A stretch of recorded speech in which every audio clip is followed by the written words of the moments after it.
Hallo und herzlich willkommen zu Monkey Talks, dem Podcast über praktische Philosophie, moderne Spiritualität und Yoga.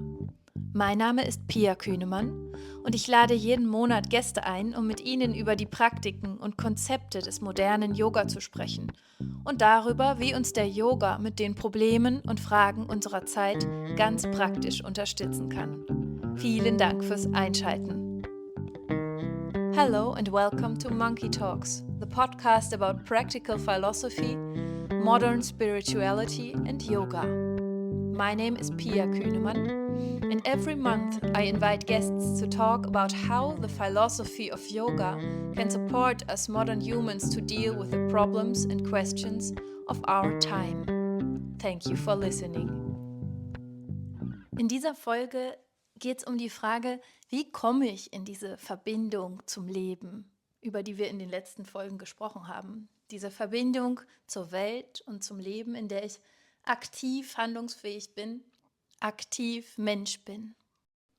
Wir gehen also von der ganz großen Perspektive, die wir in den letzten Folgen besprochen haben, in die ganz kleine, konkrete, praktische Ebene hinein. Und der Yoga schlägt einige sehr, sehr effektive Techniken vor, die uns letztendlich dahin führen sollen, in jedem Moment mit all unseren Facetten aktiv sein zu können, das Leben voll auskosten zu können, mit all unseren Anteilen und mit allem, was das Leben zu bieten hat. Ein wichtiger Schritt dahin, und das weiß jeder, der mal versucht hat zu meditieren, ist das zur Ruhe kommen der mentalen Muster, wie Patanjali das sagt, oder letztendlich, ich würde auch sagen, die müssen gar nicht ganz zur Ruhe kommen, die sind einfach immer da. Aber dieses leiser werden der Gedanken. Und ohne Gedanken würden wir nicht überleben können, denn Gedanken sind dafür da, die Vergangenheit zu bewerten, die Zukunft zu planen, die Dinge, die wir wahrnehmen, zu bewerten und so unser Überleben zu sichern. Sie machen also unser Menschsein aus. Doch was unsere Gedanken nicht sind, ist objektiv. Unsere Gedanken sind subjektiv. Sie sind also gefärbt durch unsere Erfahrungen, die wir gemacht haben, durch unsere Emotionen und auch durch unsere Wahrnehmung in diesem Moment, durch unsere Bedürfnisse. Also diese Bewertung der Welt, die ständig stattfindet, ist niemals objektiv. Die ist immer eine subjektive Haltung. Und dennoch halten wir sie dafür, halten wir sie für die Wahrheit. In der Meditation schaffen wir es nun, aus dieser subjektiven Haltung herauszutreten und unsere Perspektive in gewisser Weise zu erweitern damit, in was viel Größeres einzutreten. Und meiner Erfahrung nach ist Mantra dafür ein sehr, sehr direkter Weg. Aus diesem Grund spreche ich in dieser Folge mit Michael Stewart über Mantra. Wir sprechen erst über Mantra generell, den Begriff und die Bedeutung davon und gehen dann etwas genauer auf ein bestimmtes Mantra ein, das wahrscheinlich die meisten kennen und auch schon praktiziert haben, das Om. Und was Michael zum Om zu sagen hat, ist auf jeden Fall mehr, als die meisten darüber wahrscheinlich gelesen haben oder schon wissen. Wir gehen hier sehr, sehr in die Tiefe, also es wird nerdig und gleichzeitig auch ganz konkret, denn wir schlagen euch auch vor, das Om zu praktizieren und es zu erfahren, seine Wirkung zu erspüren am Ende der Folge. Wer jetzt Lust auf mehr Austausch mit Michael Stewart hat, kann gerne in den Shownotes gucken, da habe ich seine Homepage verlinkt und Michael bietet auch bald wieder ein neues Teacher-Training an, ab Herbst startet das und wer hier tief einsteigen will in diese Inhalte, der ist herzlich eingeladen, sich das einmal anzuschauen. Ich kann euch das wirklich sehr, sehr empfehlen. Ich war dabei im ersten Jahrgang und Es ist wirklich ein sehr, sehr intensiver Austausch mit Michael und mit den anderen Teilnehmenden. Das Schönste für mich ist, dass eben dieser Kontakt, der Austausch, die Community seitdem da sind. Und dafür bin ich sehr, sehr dankbar und für unsere Begegnung sowieso. Also ich kann euch allen sehr empfehlen, euch das mal anzuschauen und mit Michael in Kontakt zu treten, wenn ihr darauf Lust habt. If you want to learn more about or from Michael Stewart, just check out the show notes. I linked you the homepage there. And also, Michael is going to start a new teacher training in fall this year. So, if you want to nerd with Michael and others, all this stuff we're talking about now and more, then just check that out. I was part of one of the previous teacher trainings and I can really recommend it. It's really a deep dive into yoga, into the practice and philosophy. And the best thing for me is really the community that stays longer than the training. So all the people who stay and who I'm still connected with since then. So just check that out in the show notes. Schaut auch gerne mal auf meiner Homepage vorbei. Ich habe auch einige Angebote, vor allem in Hannover, wo ich bin, und aber auch ein paar Online-Sachen. Also, wen das interessiert, da würde ich mich auch sehr freuen, von euch zu hören. Ansonsten schreibt mir immer gerne auch eine E-Mail oder Nachrichten, wenn ihr Fragen habt oder irgendeine Anmerkung. Darüber freue ich mich immer sehr und ich antworte dann auch sehr gerne und freue mich auf den Austausch. Jetzt wünsche ich euch erstmal ganz viel Spaß mit dieser Folge.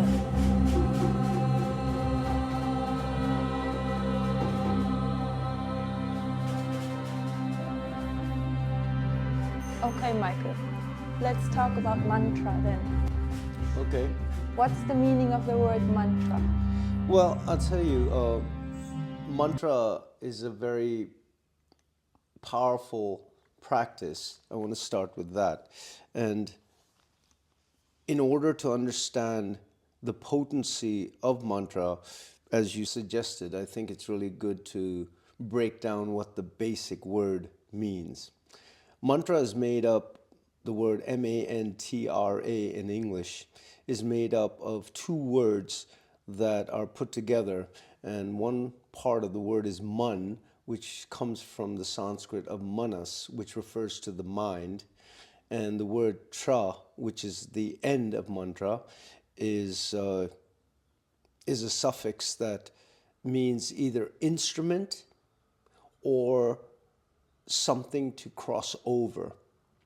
So it could be an instrument for the mind, or it's an instrument that crosses over the mind. Like traverse. Like traverse, to go over, like a bridge across the mind. Now that's an interesting concept, like why would we want to go across the mind? Because the mind is so powerful.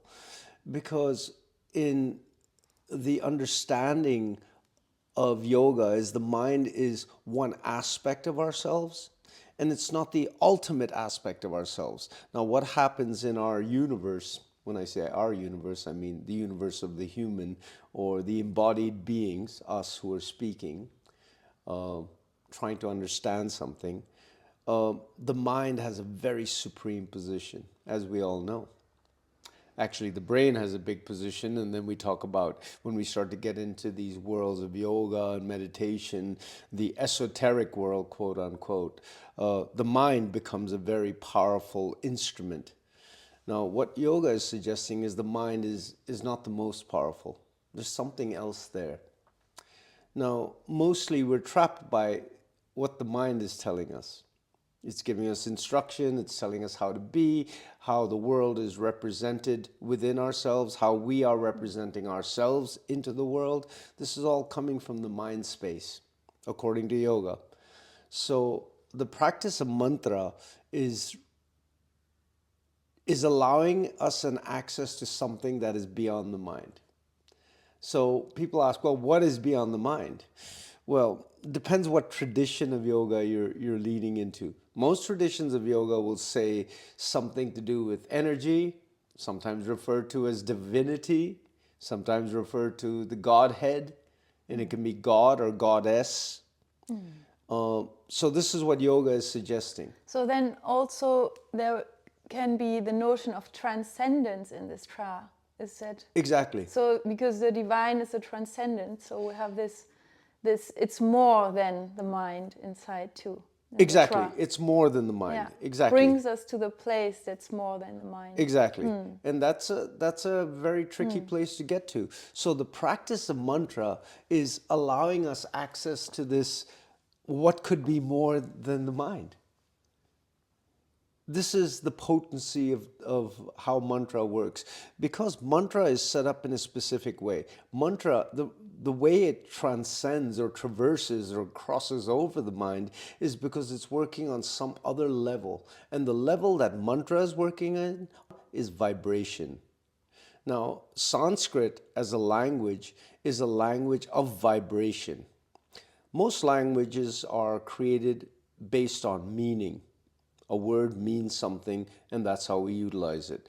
Now, Sanskrit also has meaning, but the real potency of Sanskrit comes from the specific vibration that each sound within the language makes.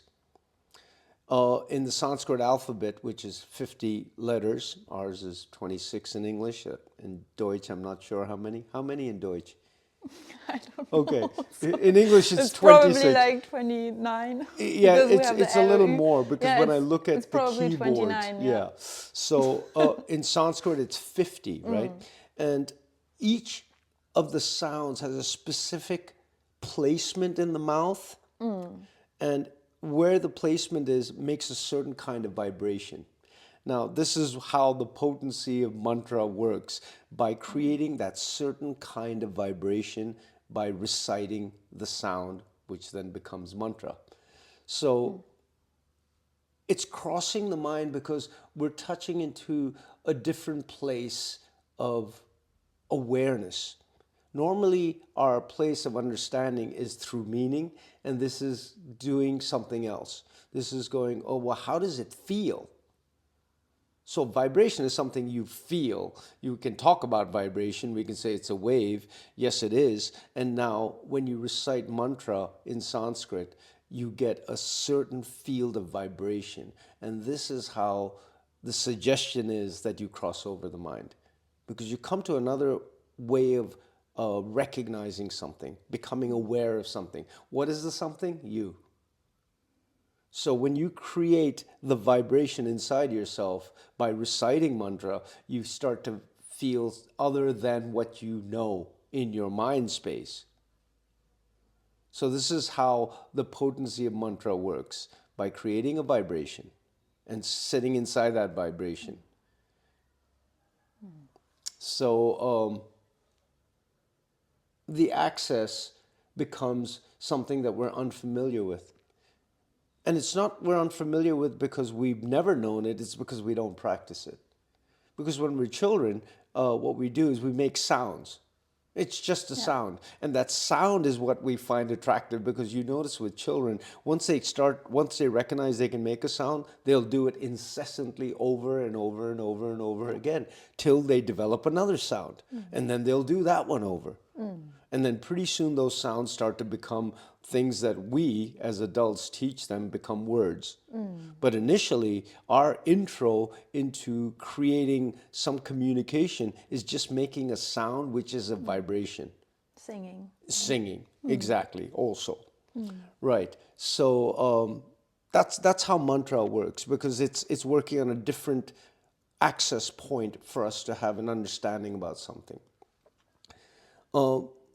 There are different kinds of mantras, and in Shantavira Yoga we use, there are seed mantras that are called bija mantras, bija meaning seed, and inside a seed we know there's an infinite, there can be a tree. What kind of tree? Don't know till you nurture it.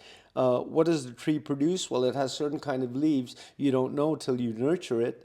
And the tree might produce a fruit. Well, you won't know till you nurture it.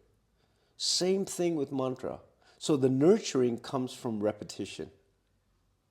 So we plant the seed of the mantra within us, and we nurture it by repeating it with frequency. And that's how it develops into another way of knowing. So the most basic seed mantra, and most people are familiar with this one, is the word Om. Now, there's lots of ways that people recite this. The most specific way to recite Om would be if you took the three constituent sounds that make it, which would be an sound, an sound, and an sound. Now, those three sounds, when they're put together, create a very specific vibrational field that begins in your abdomen with the and then the resonates in your chest, and the sound resonates in your head, your skull, and your cranium. And those three sounds together represents three different states of awareness. There's a waking state, which is the sound. There's a sustaining state, which is the sound. And there's a which is a dissolving state. So that also can then associate with the three layers of time. We have a beginning, we have a middle, we have an end. So Om represents a completion of something. So it gives us an indication that by reciting this one simple syllable, Om, we are really tracing the whole experience of a cycle of something. That could be our own lives. It could be the day. It could be the way a plant goes from seed to tree to dying. So it's really giving us some kind of circular experience. Another really interesting aspect of the symbol Om, if you look at it, there are a variety of shapes in Om. There's a curve at the bottom, there's a curve at the top, there's a curve that comes out from the center, there's a little moon on top with a little dot on above it. Now each one of those represents different states of awareness as well. There's a waking state, there's a dream state, there's a state of illusion, and then there's a transcendent state. So we have different states of awareness when you start to look at Om in that particular context. It's like, how does this one little syllable tell us a story about ourselves? Because what mantras are doing is they're giving us access to parts of us that we're not familiar with. So they're telling us our story. So if we go back to the it's a story of, well, we were born, we're going to have a life, and that will change, and it'll dissolve. And that goes for everything. So it's continuously reminding us of the impermanence of everything, and the completion of everything, and the fullness of everything. That's really interesting, because I think many people know how the sign of the Om looks, the Sanskrit sign. And then few people probably practice the Om when they practice it with all these notions in the mind. So what do you think, what would you say about mantra as a practice of just feeling the vibration without the context, and then knowing the context and knowing all this you just said, like all those different aspects? So what's how to practice it? Well, it's really interesting because in a traditional way, when you're taught mantra, it's rarely taught with meaning. When I first taught mantra, I taught it by recitation, the way it was taught to me. You hear it, you say it. You hear it, you say it. Now, when I started to teach in the West, most of my students are in the West, obviously. When I started to teach, let me be clear, when I started to teach, which was in the West, meaning became important. And everybody wants meaning. What does that mean? Because if we don't have meaning, it's like I can't get in there because we're not accustomed to that kind of sensation. Yeah. So we need an access point. So I would say for most people in the West, we need what I've just spoken about Om. For other people, just simply sitting in the vibration of it by reciting it over and over, you feel the potency of it. So you will come to this conclusion probably. I would say that depending on the individual, that my preferred way of teaching it is just simply by allowing the student, the person, to feel what that vibration creates. I would suggest first try it that way. Yeah. And then if you feel that you don't have access, then go to meaning. Go to feeling and then to meaning. And I'll tell you why. Because we're really good at trying to decipher through meaning. This is how we're educated. Understand, learn something. And this is a learning. It's just a different kind of learning. Because in actuality, we know that everything in the universe, and physics tells us so, is vibrating.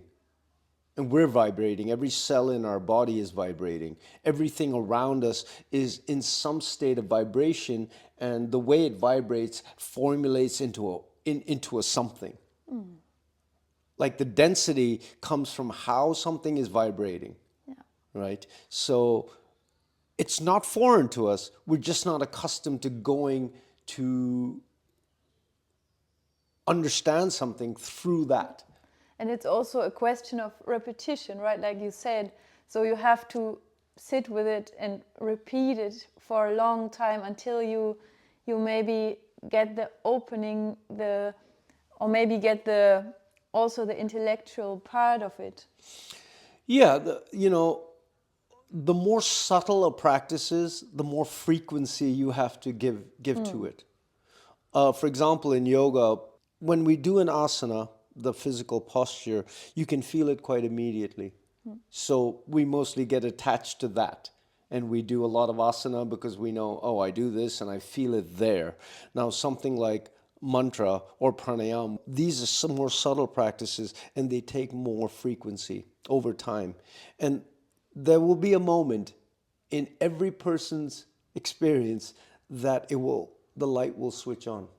Now, some people it takes longer, some people it's less time.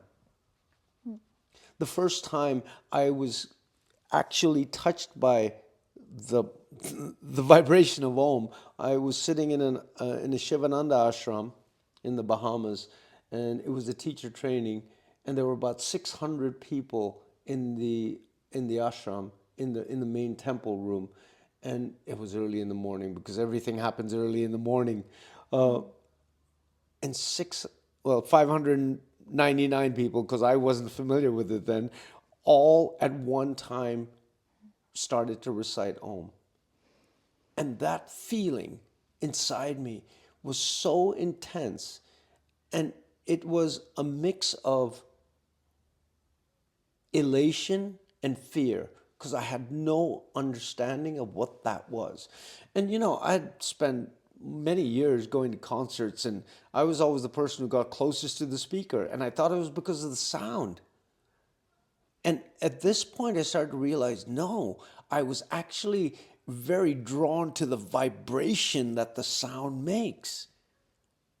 And when I encountered Om in this way, just the pure Om, it completely was overwhelming and overjoyed.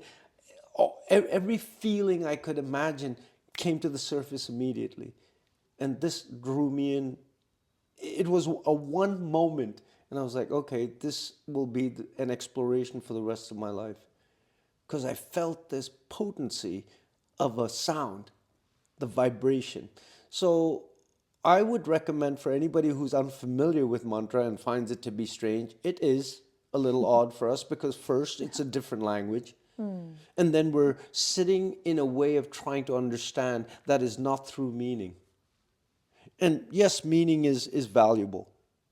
There's a lot of value in what we can understand through the process of the brain and into the context of the mind. There's a lot of value in that.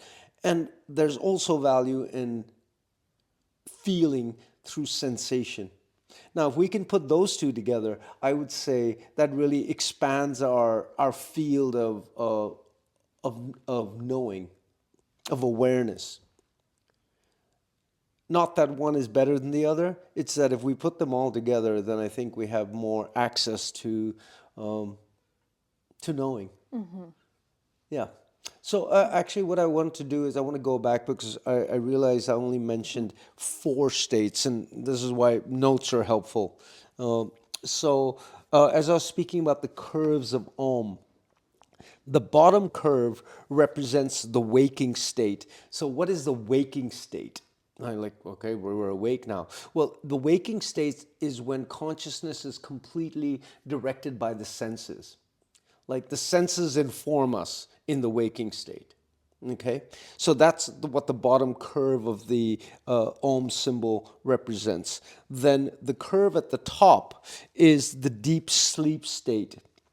And the deep sleep state is where we are, we're, we're at a point where there's no desire for anything else. We're quite content where we are. There's no dream sequences. This is where the impressions that are created from the senses are stored. So we're in deep sleep, and you could say it's an unconscious state. Then we have that curve that issues from the center, and that curve represents we're in the dream state there.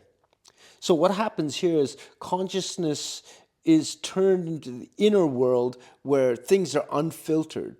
So what can happen here is like our wishes, our desires, our attractions, they can start to come through. And this can happen, it's called the dream state because this is where they surface, where what's real and what's unreal start to blend into each other. Because when you're in that dream state, it's like, are you awake? Like there are things that happen in there that And is that you or is that me? exactly. What part of me is this? Yes, it is. Yeah, That's it is. the interesting and thing. it's a part I don't really know so well. Or I have access to in Yeah. my waking state. Yeah. Correct? Yeah. Right. Yeah. So like these are all part of us, but we don't like, the deepest desire can come out in the dream, but sometime in the waking state it's not so acceptable, right? So we have a way of processing it, and that's that dream state. And then we have this little moon shape at the top, and this is an interesting state because that's talking. There's a word in Sanskrit. It's Maya. Maya is a word that is actually a measure. So what it does, the word Maya, it's giving us a binary experience, this and that. So it's an illusion because that's what Maya means. It means illusion, but it actually means a measure between here and there, this and that, me and that, the other. So this is the illusion. That's the illusion. Measurable. There's a boundaries. Because it's measurable, that's the illusion. Because it's not oneness. And so mostly we're enraptured by that binary. Yeah. The Maya state, the state of illusion. I'm sitting over here, you're sitting over there. Yeah. In actuality, vibration, where is it? It's everywhere. Yeah. It's not here or there. It's continuously floating between the two. Right. So that this is that little moon shape, and then on top of that is that little dot. Now that dot is called the pure consciousness state or the transcendental state, where we can view all of the other states. Everything exists as one thing. And Maya separates us. Maya separates us from that. And in all the other three states, I can define things and, and put them in boxes and give them names. Exactly. And very interesting because in the deep sleep state, where none of that is going on, even there, we it kind of looks like the transcendental state. Yeah. Except there, you have no possibility of recognizing the other states. In the transcendental state, you do. Yeah. Without becoming one of those other states. That's the interesting part about, like, they seem the same, but the difference is one is you're dull and the other is you're hyper aware. Yeah. Without being connected to what you're aware of. You don't become it, you can observe it. That's why it's that pure consciousness state. So that simple mantra, bija mantra, the seed mantra, Om, is the one that begins everything in our practices. And it's the one I really recommend for people to explore. And if you explore it, do it with the Aum. And really sit with that. And if you put those three sounds, the sound in the abdomen, the sound in the chest, and the sound in the head, you're really traversing the whole physical experience of the way energy can move. And so, Michael, can you speak about the break after the Om? That break after the Om is that transcendental moment. That's the one, if you sit inside there, in that silent space, after really reciting that Om, those are the moments that give you access to the other place that we're not familiar with. It exists, we're just not familiar with it. And it's also the moment when you practice the Om, when the vibration is there, but the sound has gone. Exactly. So it's really where it's all there. Everything exists in that silent space. So what's interesting, that was great, that reference you just made. When you recite mantras for a long period of time, it could be years, what starts to happen is that the mantras continuously are vibrating within you. So the practice of mantra, in fact, there's lots of ways to allow a mantra to penetrate you. And you can say it out loud, which is the way most people do it. Or you could do it in a whispered state. Or you could do it silently to yourself. Now, what you're doing is you're going from the outside to the inside. So you're taking this external sound and you're planting it inside you like a seed, and then you bring it back out, and then you take it back in, you bring it back out, and you take it back in. And what happens in eventuality? Those vibrations continue. So now you're aligning your understanding through a state of vibration. So it's really bringing us into a relationship with something that is going on continuously within us. It's not like we're making anything new. We're just becoming aware of this state of vibration that we exist within. We are vibration. Everything is vibration. So I feel like the practice of mantra is profound and beautiful because it gives us another awareness of ourselves and the universe we inhabit. So the practice of mantra is to give ourselves a relationship with a part of us that we're quite unfamiliar with. It's not doing something unusual. It's just putting ourselves into a deeper state of knowing. Not a better state, just a deeper state. The beautiful practice allows us to recognize that there's more than I think I know about me. And it's always been there. And it will be there. When we stop being a form, that vibration will continue. I just won't be making it. And what a relief is that, to know that there is more. Yes, we get to the topic. You know, there's more. And the beauty of yoga is we have access to the more. And the more is only in one place, within me. That's the beauty. You know, we're really accustomed in the world that we live in that the more is outside. And I'll go get it, I'll go buy it, I'll go rent it, I'll drive it, I'll wear it on me. And that's how I become more. And the beauty of yoga is that the more has always been there. It's in you. And so these practices like yoga, like meditation, like Zen, like practices that have been around for a long time. I'm speaking about it from a yoga context because that's what I know. But those various traditions have spoken about the more being within us, and it's always there. More than the mind. More than the mind. And the practice of mantra gives us that access. Yeah. And I really invite everybody who's listening to try just the simple mantra Om. and try it for some frequency of time. So I would say, I'm going to say this, try it for 2 weeks. Just try 5 minutes of reciting Om. Find a place, a quiet place, and recite it the way I've suggested it. Ah, oo, Take a breath in, and with the exhale, as you're exhaling,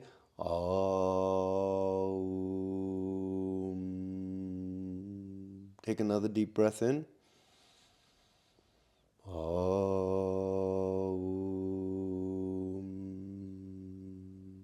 Try that 5 minutes for 2 weeks. Just see what happens, and what's there to lose. That's a good conclusion. So good to conclude with a practice too. So get into the practice. Always. Yeah.